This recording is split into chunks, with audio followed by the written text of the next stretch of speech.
দেখো, আমি চলে এলাম একটা মেলায়। কি জানি এটা কিসের মেলা।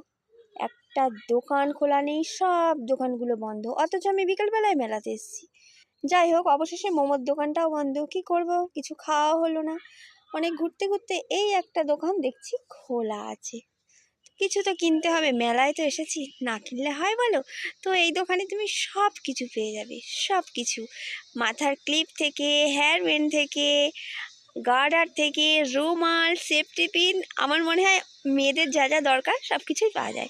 আর মাত্র 10 টাকা করে বলছে। আমি তো বুঝতেই পারছিলাম না, 10 টাকা করে এত কম দামে সব কিছু। তো আমি অনেক কিছু তো নিলাম। নেওয়া শেষে দেখো এই দোকানগুলোও বন্ধ। বাচ্চারা ওই গাড়ি চড়ে, বাইক চড়ে, সেগুলোও পুরো বন্ধ। আমার মনে হচ্ছে এনারা এই ঠান্ডায় বোধহয় ঘুমিয়ে পড়েছে। আর এই এক দাদা সবে দোকান